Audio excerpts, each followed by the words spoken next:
Nakausap ko na po si Doc RJ. Sabi ko na sa kanya na hawak natin si Annalyn, kailangan natin ng pera kapalit ng buhay ng anak niya. Paglalaruan lang natin sila. Tapos, kikita pa tayo. How's Dr. Enriquez? Hope she will survive the surgery. I know she will. She's strong. She's gonna make it. Doc, Katie did not make it. She's gone. So kung totoong hindi baliw si Carlos, posibleng siya may hawak kay Annalyn at humihingi siya ng pera kapalit ng buhay ng anak ko. Hindi ako tumawag kay RJ. Oo, nasa akin si Annalyn. Pero wala akong planong ipatubos siya kay RJ. Gagamitin ko lang siya para makuha si Lynette. Are you sure about this? Natatakot lang kasi ako Ate, buo na ang desisyon ko. Kailangan ko to gawin para kay Annalyn. Pag gusto niyo, pakawalan niyo ako! Nay! Tay! Patay na si Ate Kitty! Wala na siya! Does it have to be her? Wala naman siya kinalaman sa problema natin! Lagi na lang umi-epal si Katie sa lahat ng mga plano ko. So I guess she deserved it. Stop! Si Katie. What happened to Katie? Namatay siya dahil sa tatay ko. Habang yung nanay ko, nagsa-celebrate. Sorry na damay ka sa gulo ng pamilya namin. You don't deserve this. Sana mapatawad mo ako.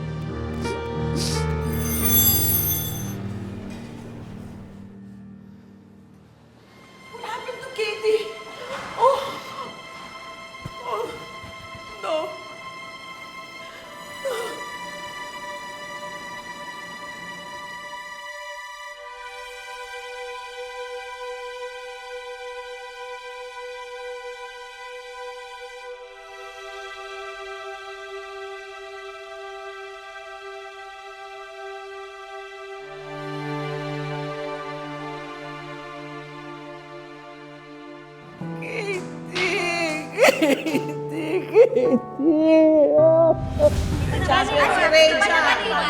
Paano ba yung waki, Doc? Paano yung waki?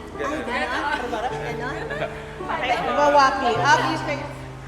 One, two, three, smile po. To sue Justine.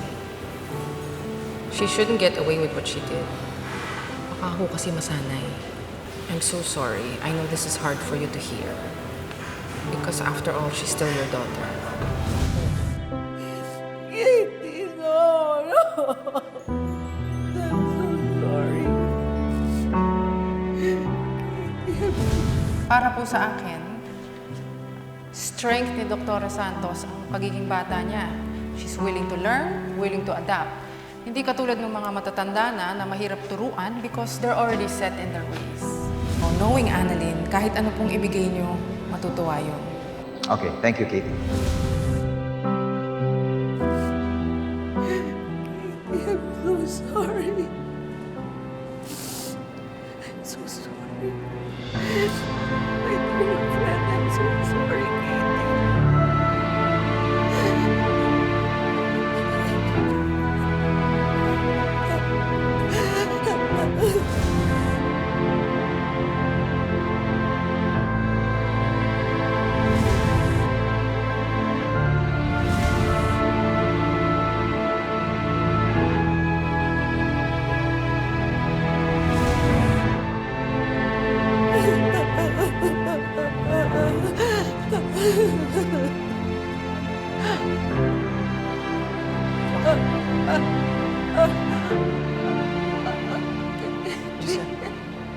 Giselle, bakit? Giselle, okay ka lang? Oh, dali na sa ER. Kumuha ka ng wheelchair. Dali natin siya sa ER. Ray, ikaw na bahala kay ate ha. I need to go. Kailangan ko iligtas si Annalyn. Sigurado ka ba hindi mo kailangan ng kasama? Dr. Kaya ko na RJ? to. Where are you going? I don't understand what you're talking about, but I heard this about Annalyn. You're gonna meet the person who kidnapped Annalyn, right? Then I will go with you. Dr. Young, this is our problem. And it's better if you stay out of it. But we are talking about Dr. Santos here. I just want to make sure she's safe. You know, after what happened to Dr. Enriquez, I realized that we shouldn't lose any more people, especially people that we truly care. She means a lot to me. So I'm begging you, please let me go with you. No. You stay here. Dr. Yang, let's go.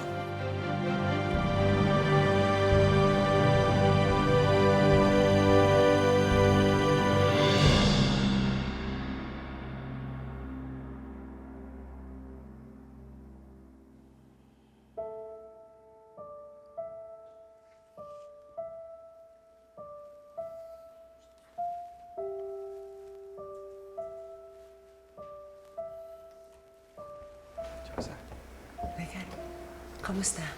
May balita na ba kay Annalyn? Wala pa nga po eh. Saan kaya si Annalyn, no? Anong Diyosa? Si Doc Katie po. Bakit? Anong nangyari kay Doc Katie? Di po siya nakasurvive sa operation eh.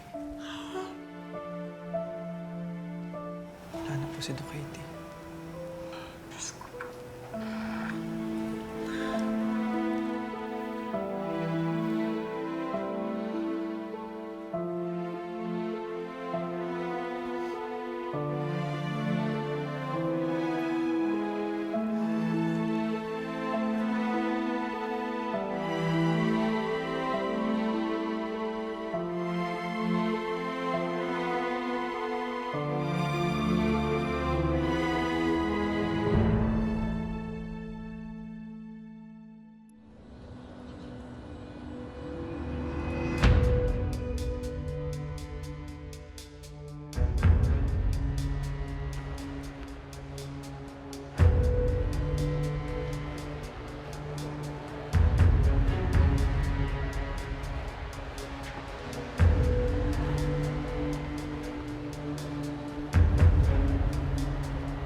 Hello. Nandito na ako. Nasaan ka? Good. Wala ka namang kasama, no? Wala. Tulad ng pinag-usapan natin. Sige. Titignan natin kung talaga nagsasabi ka ng totoo. Hintayin mo na lang yung susunod ko mga instructions.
Yari ka ngayon sa akin, RJ. At sisiguraduhin ko sa'yo na huling gabi ko na ngayon.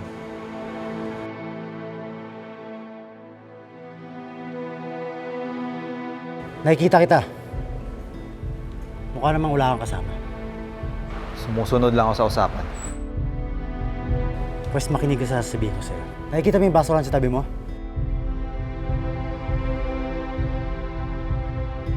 Kuhanan mo dyan yung bag, tapos makakalis ka na. Wait. Nasaan si Annalyn? Pag nakaalis ka na, at nakuha ko na yung bag na may pera, nasa iyo na yung anak mo. Makikita mo siya, malapit dyan sa kotse mo. Okay? Paano ako makakasiguro na ibabalik mo sa akin yung anak ko? Dahil sinabi ko. Teka muna. Ano, duda ka? Wala ka rin naman choice, di ba, kundi magtiwala sa akin. O sige, kung gusto mo, dali mo yung pera, malis ka rin dyan. Pero abangan mo na lang yung katawan ng anak mo na lumulutang sa ilog. Ganun ba gusto mo mangyari? Ha? Naninigurado lang ako. Sabihin mo lang kung ayaw mong matuloy yung palitan. Ipapaalala ko lang sa'yo.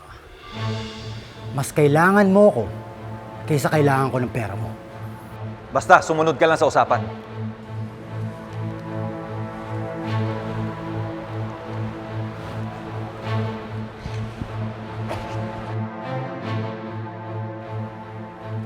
It's good to see you again. No, RJ.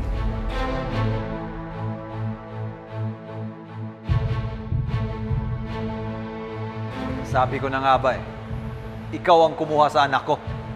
Huwag kang magbibintang. Dahil wala kang ebidensya. Hindi ko kailangan ng ebidensya. Ang pagsipot mo lang ngayon, sapat na para patunayan na ikaw ang kumuha sa anak ko. Alam mo, sinundan lang kita. Pero huwag mong isisi sa akin na wala kang kwentang ama. Ibalik mo sa akin ang anak ko. Nandito na yung pera. Maayos ang usapan natin. Hindi ko kailangan ng pera mo. I'm not stupid, Carlos. Tapos na yung palabas mo. Alam na namin na hindi ka baliw. Kaya kung ako sa'yo, ibalik mo na sa akin si Annalyn. Alam mo, ang dami mong satsat. Ang importante, kaharap na kita ngayon. Ano? Pasok! Talikod ka!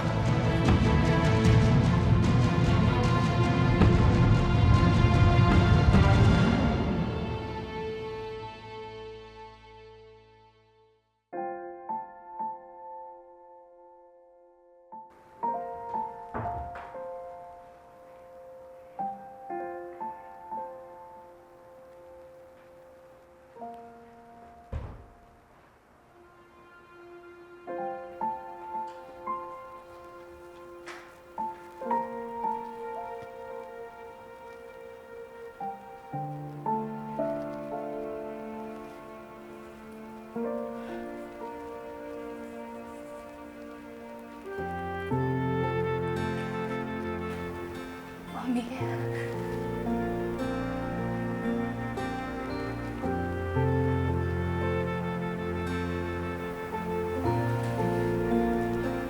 Justin.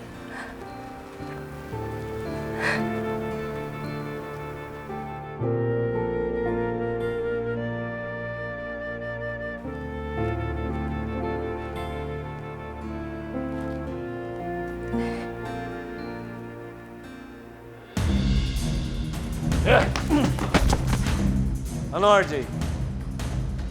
Any last words?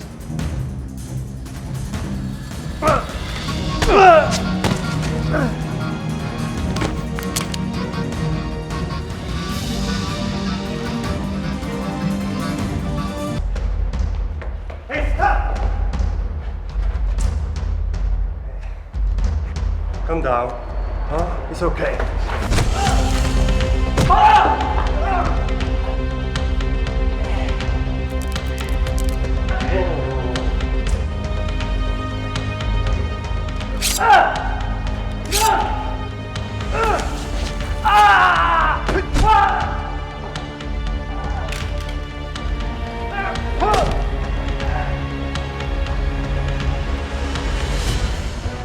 Inot mo ko, RJ, ha?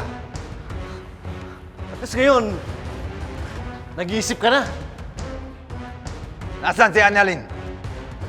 Balik mo yung anak ko! Kasi kapag hindi, Ano? Papatayin mo ako? Alam mo, RJ, mahina ka eh. Kahit may baril ka, hindi mo alam gamitin yan. Di ba duwag ka? Kaya nga naunahan kita eh. Ako ang unang pinakasalan ni Lynette, hindi ikaw. Kaya kung ako sa'yo, ibaba mo na yan dahil hindi mo alam gamitin!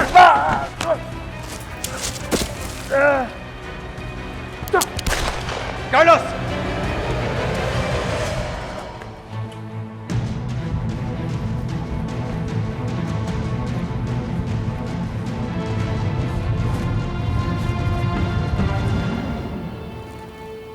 Anak,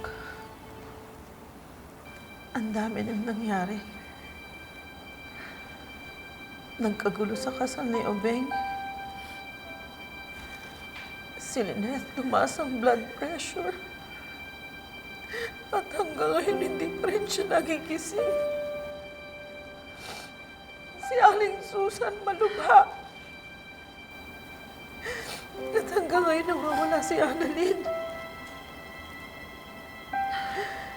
Hindi ko na nakayanan when I saw Katie's lifeless body. Sorry to hear that, Mommy.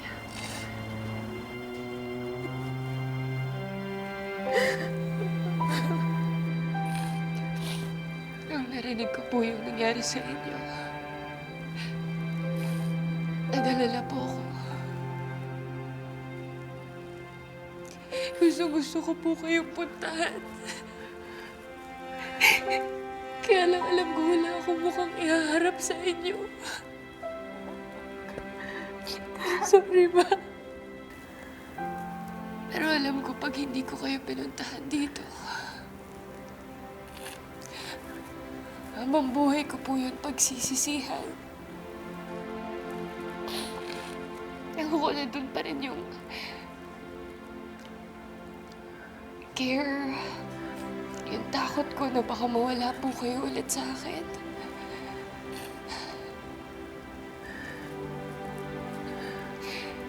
Siguro takot lang ako maulit yung nangyari sa atin dati. Nagkahiwalay tayo ulit. Ayoko mangyari ulit sa'yo, Mami. Hindi na mangyayari ulit. Sorry.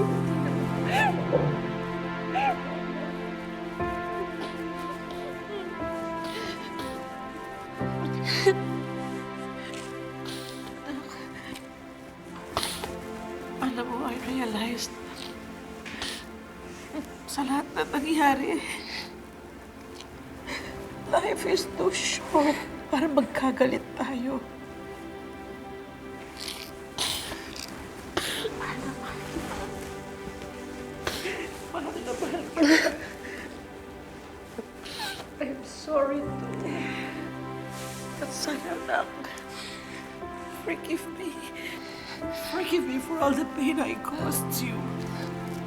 Ako po dapat yung mag-sorry sa inyo. Hindi po dapat ako pumayag sa gusto ni Dad na gantihan ka. At padala ako sa galit ko. Pero gustong-gusto ko lang naman po kayong makita. Para mabuo ko ulit yung sarili ko.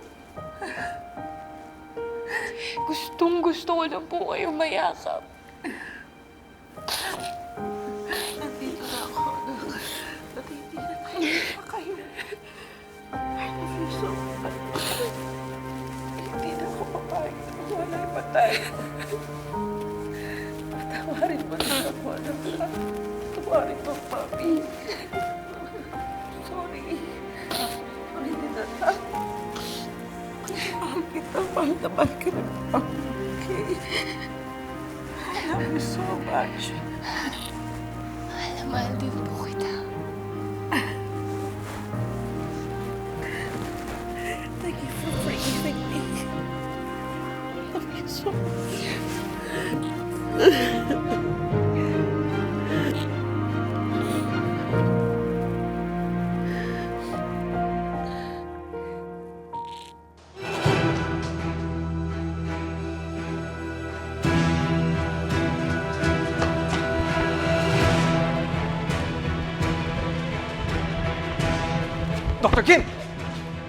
you doing here? I told you not to follow me. You could have endangered Annaline's life. I'm just worried. I just want to make sure you're okay. By the way, where is Annalyn? I wasn't able to save her.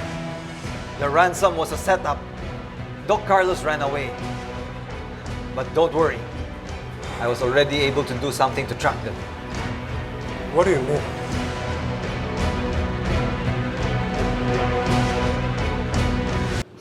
Chang, sana kumapit lang kayo, Chang. Huwag kayong susumuko, Chang, ha? Akong pait-pait na si Nanette.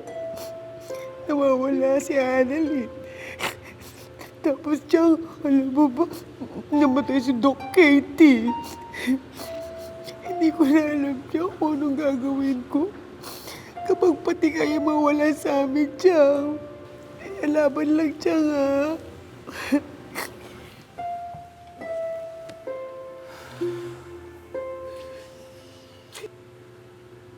Naniniwala ako na kakayanin to ni Changsu. Si Changsu pa, matibay yun eh. Kaya, Chang, laban lang ah. Hindi na kayo iba sa akin. Kahit maulit ako, kahit buntot ng buntot ako kay Annalyn, kaya naman, hindi ako sinisita ni Changsu. Pinakukay niya pa nga ako dun sa sementeryo eh. Naalala ko din yun. Kaya kahit ganun yun si Changsu, alam kong Team Regan yun. Kaya Chang, laban lang ah. Hihintayin ka namin. Sana talaga, Regan. Narinig tayo ni Changsu, no? Naku, Chang. Yan, no? Si Regan, no? Pinapaiyak niya. Pinapaiyak niya si Regan. Ako, pag-gising, no? Sigurado ako sa'yo, pepektasan ka nun. Diyos, magpapapektos talaga ako kahit ilang beses pa yan. Basta aantayin natin siya. At aantayin siya ng mga Susanatics. Antayin natin si Chang.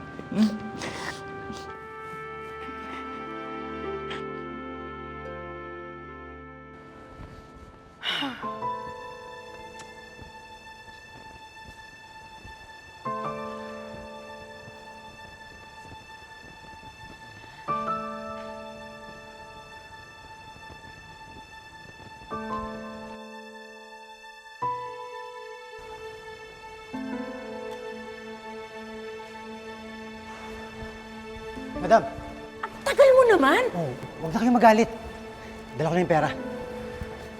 Wala akong kahirap-hirap kung nakuha yan. Meron ng lalaking sumulpot eh, nakapagbarilan kay Doc RJ. Hindi na ako nakailam. Umalis na lang ako. Ano? May lalaki doon? Sigurado ako si Carlos yun. Siya lang naman ang may motibong saktan si RJ eh. O kamusta naman si Robert? Madam, kayo naglagay kay Doc RJ sa sitwasyon na yun, di ba? Tapos ngayon kakamustahin nyo? Ang dapat inipin nyo na lang itong pera. Itong dala kong pera.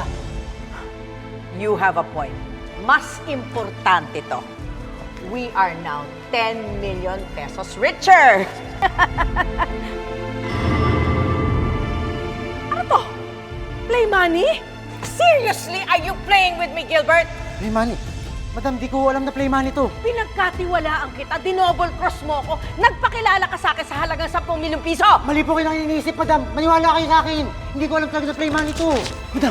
Ilabas mo yung pera ko kung hindi ipuputok ko to sa'yo!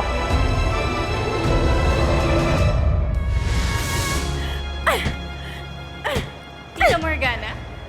I mean, Tita Moira.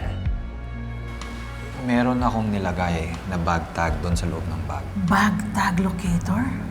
Kaya kung inisip nila na isahan nila tayo, inunahan ko na sila. At least matatrack ko kung nasan si Annalyn. Kahit na hindi ko na mabawi yung 10 milyon. Hello, anak. Si Carlos to. May kailangan ka na naman. Anak nga kita. Alam mo may kailangan ako. Sabihin mo kung saan kita mapupuntahan.